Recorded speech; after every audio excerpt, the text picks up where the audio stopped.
I'ma snuggle you. Written by Sugar Pinky VA. Read by 8 Flame.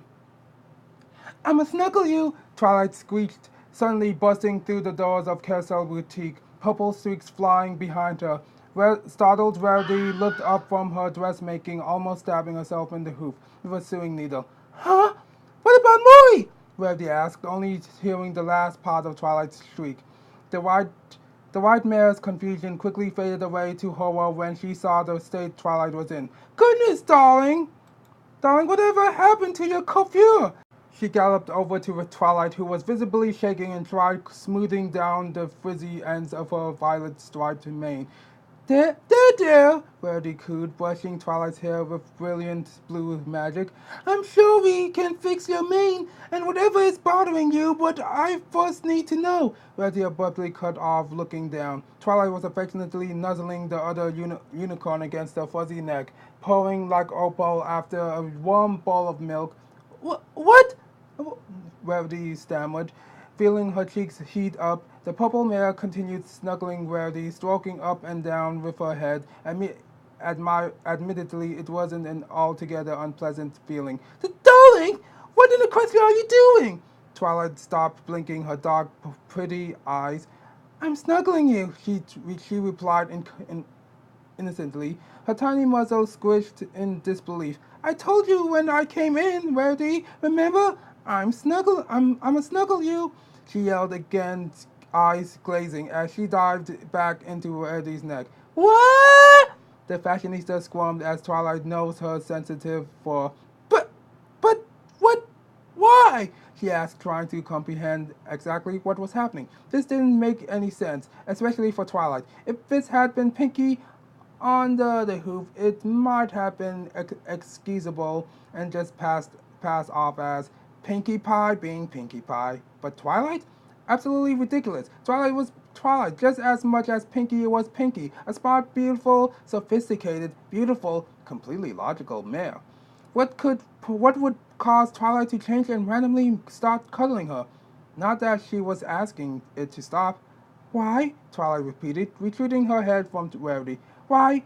Because snuggling. It's very simple. I'd expect you, out of all ponies, to understand this, Rarity. Before Rarity could answer back, the snuggling, crazed mare tackled Rarity to the soft, carpeted floor. Her attack increasing in bookish cuteness, laying her back. They were both pushed up against a tall wooden table, a bouquet of flowers arranged in a glass vase balanced on top. Goodness, I hope it doesn't fall, Rarity thought. Before finding herself laughing, the purple unicorn was sneezing. She was trying so hard, but trying so hard to what? Rarity wondered. Snuggle? Twilight sneezed again and covered her mouth in Rarity's neck. Ew!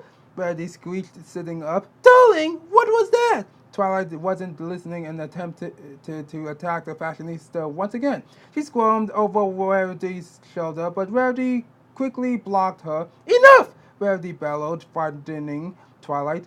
I will not only let you do this if you apologize for sneezing on my gorgeous coat immediately. I'm sorry. Twilight didn't seem sorry. Sorry for what?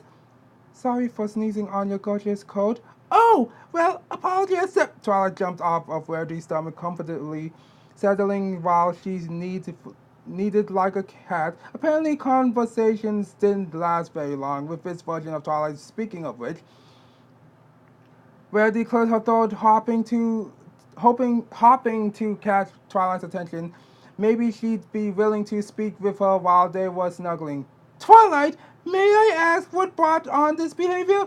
The purring from Twicat puttered out, and she seemed to be considering Rarity's question. Well, I think, she began, I think it started with a potion. A potion? Yes, a potion. And I drank it. I figured as much, darling. Twilight frowned, but her eyes stayed happy. Yes, well, I did, and that's it. That's it, darling? Rarity raised an eyebrow, blowing strands of Twilight's mane out of her eyes. Without realizing it, Rarity's hooves were absently wrapped tightly around Twilight's barrel, hugging. Yeah, Twilight nodded. I was trying to make a love/honesty potion, but I messed it up, and then Spike accidentally added it to my morning coffee. Psh, Twilight, Spike really needs to start paying more attention. I swear, he's so ungrateful for the cat's food I feed him, and it's even wet. I'm not gonna ask about that. Reddy decided to ignore that last comment about Spike's diet, but somewhere in the back of of her head, she decided to sneak him marshmallows at night from then forward. Wait! Why a love potion, Twilight? Who were you trying to woo? Her face lit up. Oh, was it you? Twilight grinned, flustering her lashes. What? Reddy coughed, sputtering. She stared at Twilight in shock for a moment. Hmm, said Twilight, hiccuping in excitement. I love you. Reddy smiled, her stomach bursting into fluttershy butterflies. Ugh. Who cared if it was just the spell making Twilight say these things? It was still true, right? Or was it a dream? Did Twilight, cute, amazing, smart, beautiful, clever, Twilight really like her? The one pony she had a crush on ever since meeting. I I Twilight cut the white unicorn stuttering off with a swift kiss. Well, it was more like a messy headbutt, but it worked just fine for Reddy anyway. But then Twilight began giggling madly halfway through, and that made Reddy start to laugh. Reddy pulled back, her beaming face hopefully. Do you really mean that, darling? You actually love me, not just the potion? Oh, Reddy, Twilight snorted, nuzzling her male friend again. There was no potion.